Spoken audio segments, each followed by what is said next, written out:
The Apostle Paul writes in 2 Corinthians chapter 4 these somewhat familiar words.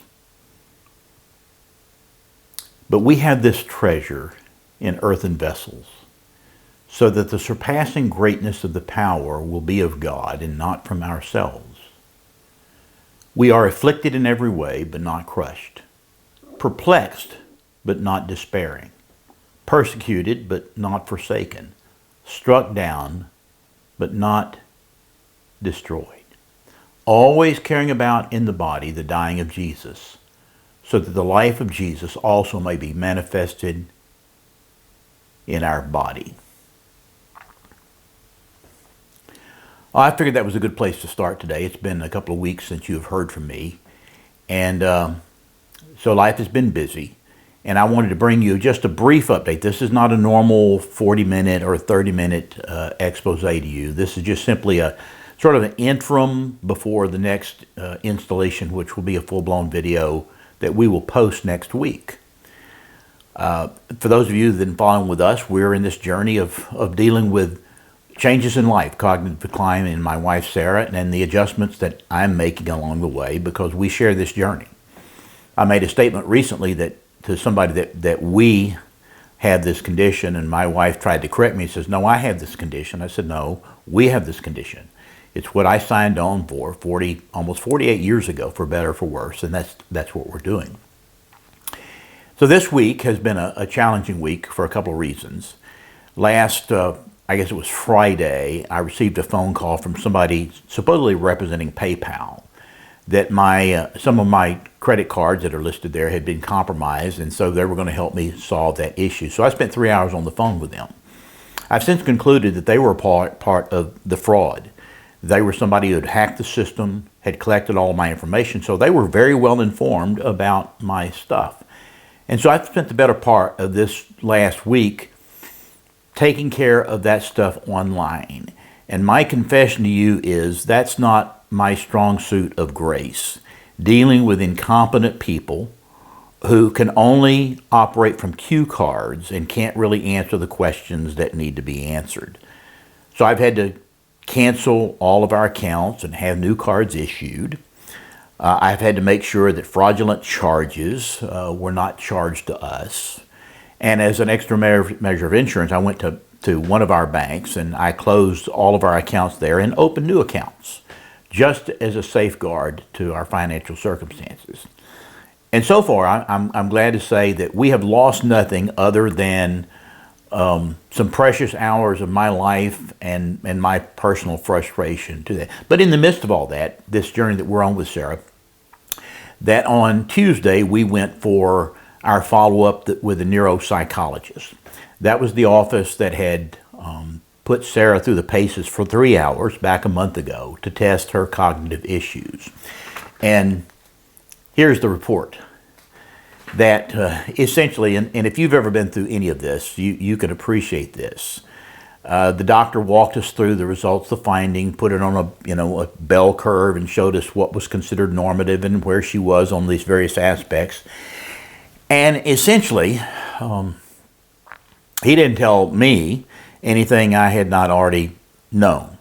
From observation, living with it, from reading, doing my research, I'm an anal researcher, reading about all these conditions, and to confirm that what she in fact has is frontotemporal dementia. She does not have Alzheimer's. Whether you think that's good news or bad news, there's no good news in it other than what Paul writes here is what we're living in. This is akin to Romans 8:28, our confession that we know that God is at work for the good. Not necessarily for our good, but for the good in everything that takes place. And here's Paul's confession that life is anything but rosy. I've just completed reading through his letters one more time in the order in which they were written. And because of what we're going through, I'm continuing to be amazed at how often he talks about physical difficulties that he faces. Some of it is physical as a result of his faith, but some of it is health related. And here's a guy that it's safe to say, if you go back and read the book of Acts, you'd think he had magic hands. Called of God, set apart by God, and anointed by God, could perform awesome miracles. And yet he couldn't touch his own eyes and heal them. His own bodily afflictions did not go away. He prescribed to Timothy, who had some stomach problems, not come here and let me lay my hands on you, but drink a little wine. So anyway, that's my acknowledgement that I'm seeing this thread through the New Testament that is really a confirmation and an affirmation for me that what we're going through should not be considered the exception of God's grace in our lives, but that whatever happens, we're bearing about our body the dying of Jesus and the dying of our flesh, but we are being encouraged by what lies ahead. So on that very long day, I'll not bore you with the details, we came back that afternoon and sat for an interview with our pastor, Pastor Randy Harling, because I wanted for those of you who know us and have been following with us, not just to read a report from me or hear me sit here talk to you about what's going on, but to hear from both of us. And so both Sarah and I sat with Randy in our living room. And I didn't prescribe the questions, I framed it for him in order for him to interview us. And we could answer very candidly and honestly what was going on with us, what's in our minds, what's in our hearts, what's in our spirits, what we think God is doing, and our growth through this whole process. So I'll be editing that and posting that for you next week. In the meantime, life goes on. On Wednesday, at the encouragement of a friend, I took Sarah up to church, and she spent a couple hours with women in a Bible study, and thoroughly enjoyed that experience. And then we went out, and I took her to lunch at a place that she's been wanting to go to for several years now, but it's always too busy. It's on the main street of Somerville, called Eva's. It's the inside, us sitting at the table. It's an old school cafe with an old school menu and old school service, and so we got to do lunch there and enjoy that time.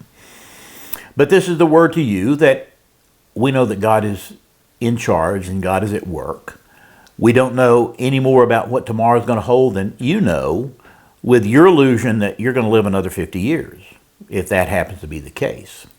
But that we are more than just okay. That in all these things that Paul says, we're afflicted but not crushed, perplexed but not despairing, persecuted but not forsaken, struck down but not destroyed.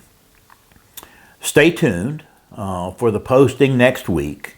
You can still reach out to us. We love to hear from people. We love to think about what God is doing in our lives right now and the opportunities we're going to have going forward. So thank you for your tuning in. Thank you for your love. Thank you for your support. Thank you for your praying for us. And we look forward to bringing you that interview next week. We'll see you then.